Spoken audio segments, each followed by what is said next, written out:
اب ذرا ایک بدچلن عورت کے مکر و فریب کا واقعہ بھی سن لیجیے۔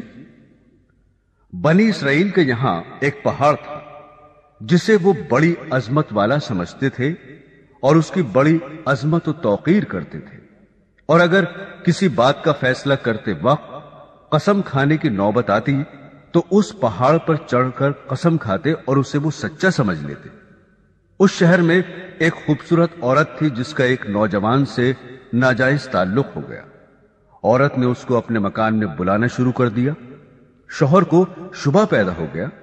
بیوی سے کہا کہ مجھے شبہ ہے کہ میری غیر حاضری میں کوئی تمہارے پاس آتا ہے۔ عورت نے انکار کیا۔ شوہر نے کہا اگر تو سچی ہے تو پہاڑ پر چڑھ کر قسم کھا لے کہ تیرا کسی سے ناجائز تعلق نہیں ہے۔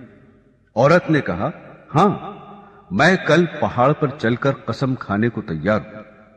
ادھر اس نے اپنے آشنا سے کسی طرح چھپ کر یہ کہہ دیا کہ کل تم پہاڑ کے نیچے ایک گدھا لے کر کھڑے رہنا، میں اور میرا شوہر پہاڑ پر چڑھنے کے لیے وہاں آئیں گے، اور میں شوہر سے کہوں گی کہ پہاڑ پر چڑھتے ہوئے میں تھک جاؤں گی، اس بہانے تمہارا گدھا کرائے پر لے کر میں اس پر سوار ہو کر پہاڑ پر چڑھوں گی۔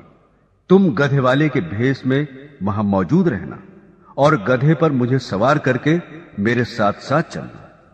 چنانچہ جب دوسرے روز میاں بیوی پہاڑ پر چڑھنے کے لیے گھر سے نکلے اور چلتے چلتے پہاڑ کے پاس پہنچے تو وہاں اس کا آشنا گدھے والے کے بھیس میں گدھا لیے کھڑا ہوا تھا۔ عورت نے شوہر سے کہا چلتے چلتے میں تھک گئی ہوں، مجھے یہ گدھا کرائے پر سواری کے لیے دو۔ شوہر نے گدھے والے سے کرایہ مقرر کیا اور بیوی کو گدھے پر سوار کر کے تینوں پہاڑ پر چڑھنے لگے۔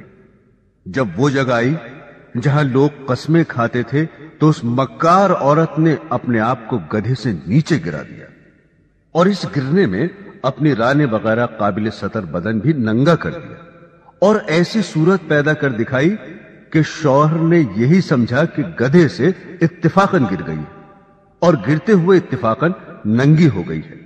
وہ جھٹ اٹھی اور اپنا لباس درست کر کے پہاڑ کی قسم کھانے والی جگہ پر کھڑی ہو کر کہنے لگی میں قسم کھاتی ہوں میرے ننگے بدن کو آج تک تمہارے سوا اور اس گدھے والے کے سوا اور کسی نے نہیں دیکھا۔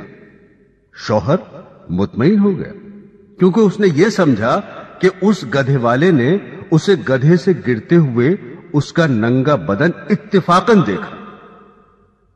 تو دیکھا آپ نے، عورت جب مکر و فریب پر آ جائے تو ایسی چالاکیاں دکھا کر شوہر کو بے وقوف بنا دیتی ہے، لیکن یہ پتہ نہیں کہ آج یہ گناہ کسی مکر و فریب سے چھپا بھی لیا اور کسی کو پتہ بھی نہ چلا تو کل قیامت میں یہ بات نہیں چھپے گی، اس لیے کہ اللہ کو سب کچھ معلوم ہے۔